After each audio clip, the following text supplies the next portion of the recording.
Hello everybody, welcome.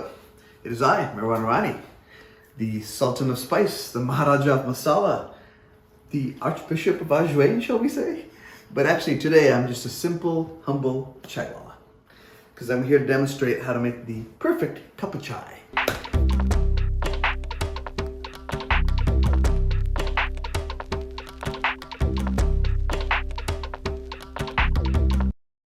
And the perfect cup of chai has a number of ingredients, but it's super simple, and I'm going to show you how to do it right.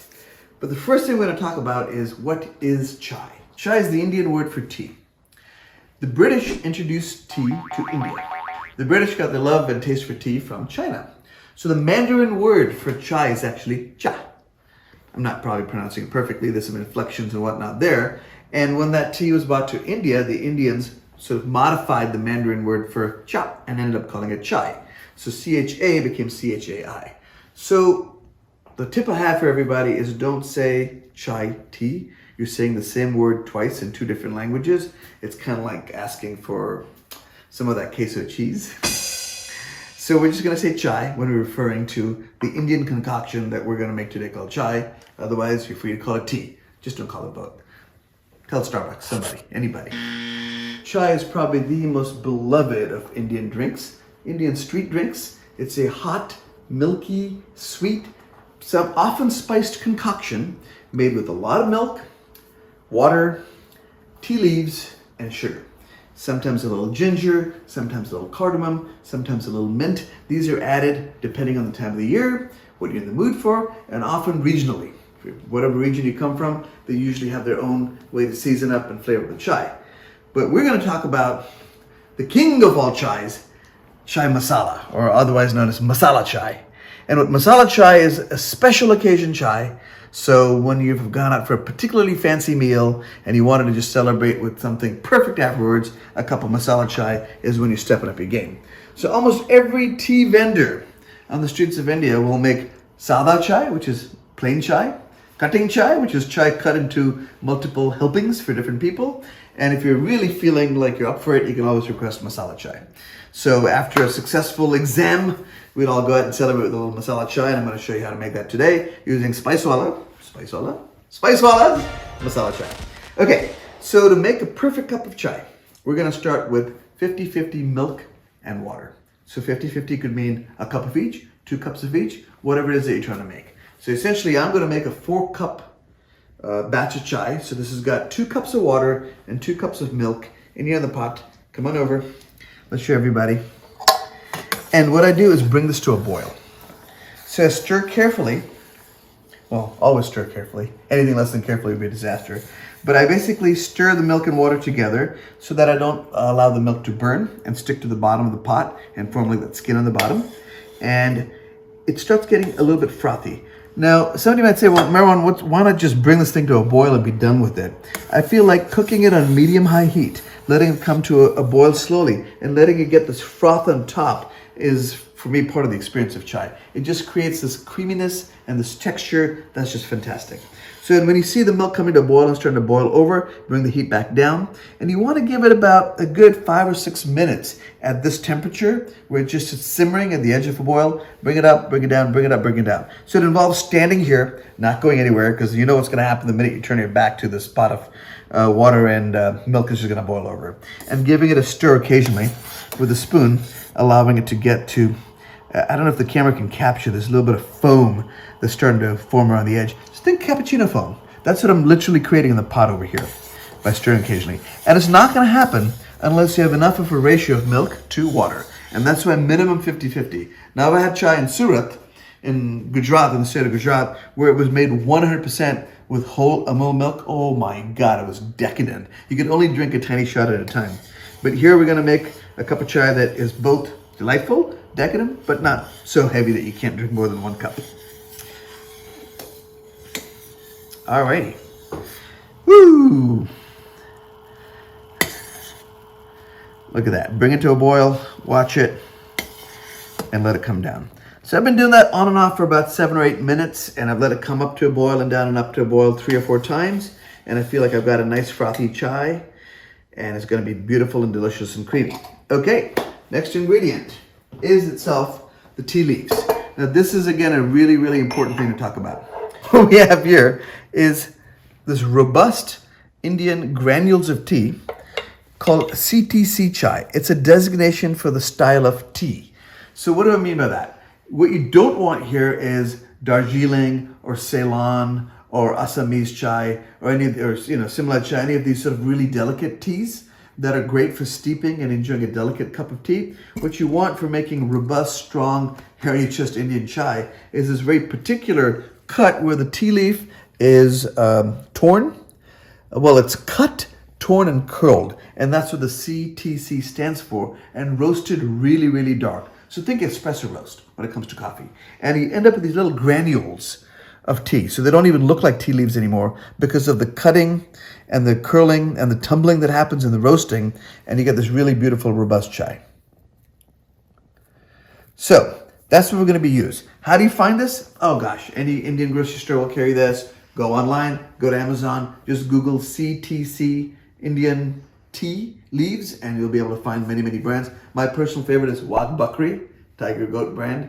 I mean, how could you not love Tiger Goat? Another fantastic brand is Jivraj, Jivraj, and that is a Gujarati brand, but it is available on Amazon. So, how much of the stuff do you ask?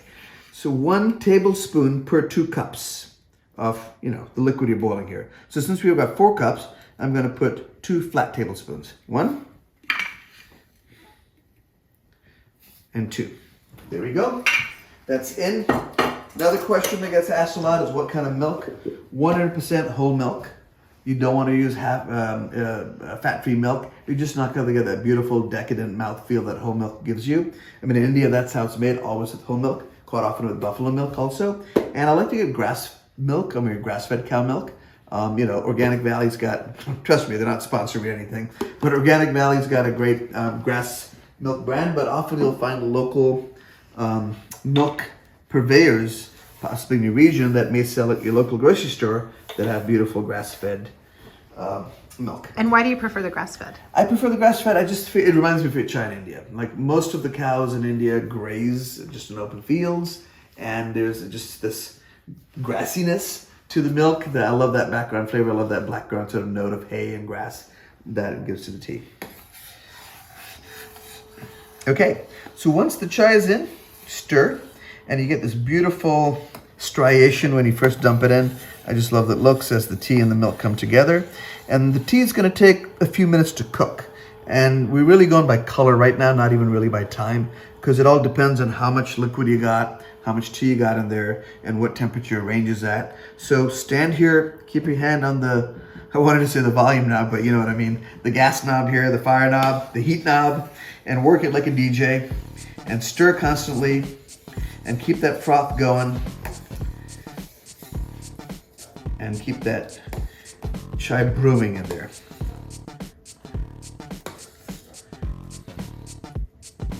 Okay, so right about at this point, while it's still almost done but not quite, I'm going to keep an eye on that temperature, we're going to now add our chai masala. What is chai masala? Chai masala is a powder, usually with cinnamon, cardamom, clove, black pepper, and ginger. And again, I said each one of these components you'll find used individually. Like when I make chai at home myself, I like to make it often with just fresh ginger, sometimes with cardamom, sometimes with ginger and cardamom. But when I want a special occasion chai, then I reach for the chai masala, because then it adds those extra notes of cinnamon and black pepper, that just to elevate the chai to another level. Makes it a real kind of special occasion drink. All right, how much of this? Stuff's potent, so you don't want to put too much in there. So I would say you want to start off with 1 teaspoon for these 4 cups of chai. So if you're doing 2 cups of chai, half a teaspoon, 1 cup of chai, a quarter teaspoon, a little bit goes a long way. You don't want to overpower this. You don't want to turn this into a potpourri. There you go. Boom. There.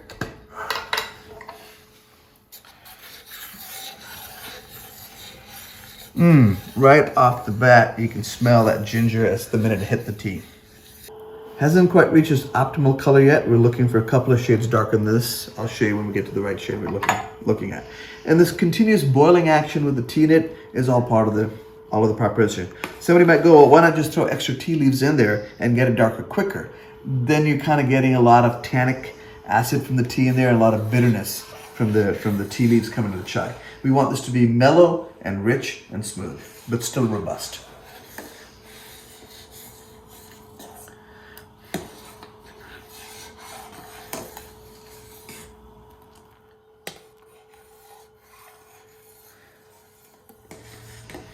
Okay, so at this point, now that you're about 80% done, it's only a couple of minutes left in my humble opinion, you can certainly sweeten the chai if you like to. In India, the chai is served 99.9% of the time already pre-sweetened.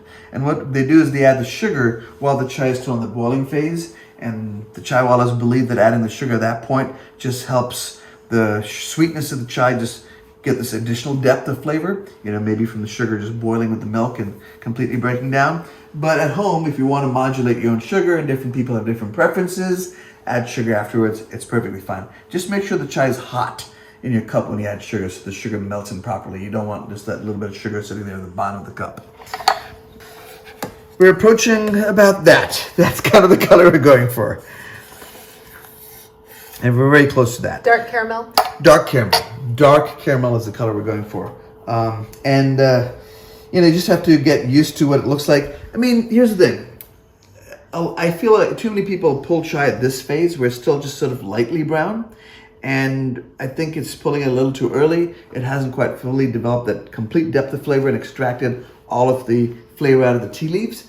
Just let it go a little bit more. Be patient. I know this has taken about, 8 minutes maybe to cook, but you're gonna end up with a perfectly brewed cup of chai. And bear in mind, when you do this and you get used to this, that 8 minutes will become 7, that 7 will become 6, and pretty soon you'll be a pro. You won't even need measurements. You'll be able to whip a cup of chai together in as much time as it takes to grind some beans and do a nice drip cup of coffee.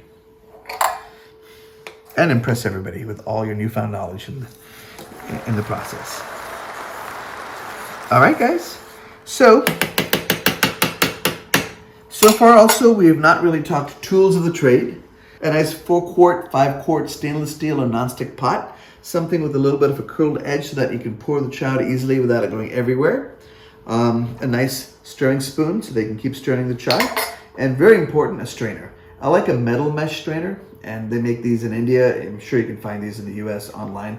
A plastic strainer works fine also, but then you may run the risk of melting your plastic strainer if the chai is too hot, or tearing the plastic on the bottom as we press to push all the juice out of that chai, out of the tea leaves. So get yourself a metal mesh strainer, small one that'll fit perfectly onto a normal sized cup. And this is what we're gonna do. All right.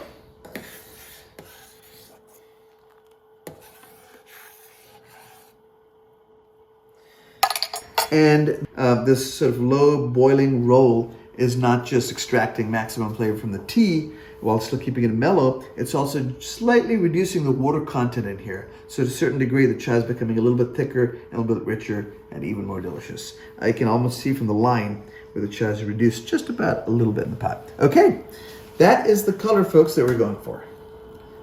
We're gonna turn this off and we're gonna strain. Okay.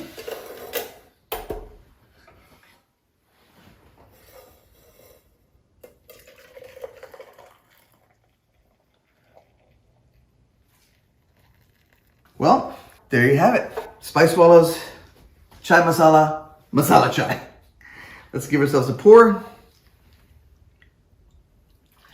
Gotta go for the long pour, get that froth on the top. Oh yeah. Want a cup? Absolutely.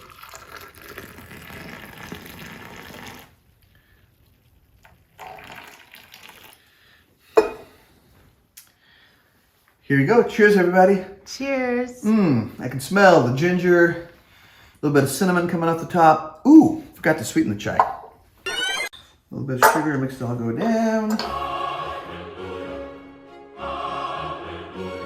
right, everybody. Cheers.